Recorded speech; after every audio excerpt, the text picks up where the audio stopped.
நான் அந்த படத்தை பார்க்கவில்லை. ஆனால் பார்த்தவர்கள் சொன்னதை கேட்ட பொழுது பயமும், ஒரு பக்கத்தில் பயமும் இன்னொரு பக்கமும் கோபம்தான் வரும். ஆனால் பிரச்சனை ஒன்றை நான் தெரிவிக்கிறேன். இப்படிப்பட்ட ஒரு நிகழ்வு செய்திருந்தால் அது தேவையற்ற ஒன்றுதான் என்று கருதுகிறேன். வேறொரு மாநிலத்திலே இந்த பிரச்சனையை கிளப்பக்கூடிய வாய்ப்பு இருக்கிறது. அதாவது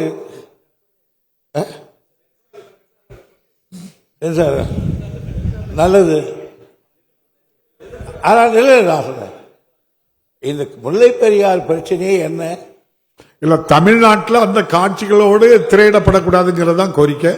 அதை கட் பண்ணியாச்சுன்னா நீங்க அதை ஆய்வு பண்ணி முடிவெடுங்க, அவ்வளவுதான். மாண்புமிகு முதலமைச்சர் அவர்கள். மாண்புமிகு பேரவைத் தலைவர் அவர்களே, சென்சார்ல முதல்ல கட் பண்ணல. ஆனால் படம் வெளியானதற்கு பிறகுதான் இந்த செய்தி வெளியே வந்து அதற்கு பிறகு எதிர்ப்பு தெரிவிக்கப்பட்டு உடனடியாக அந்த சீன் அத்தனையும் நீக்கப்பட்டிருக்கிறது என்பதை நான் இந்த அவைக்கு தெரிவித்துக் கொள்கிறேன்.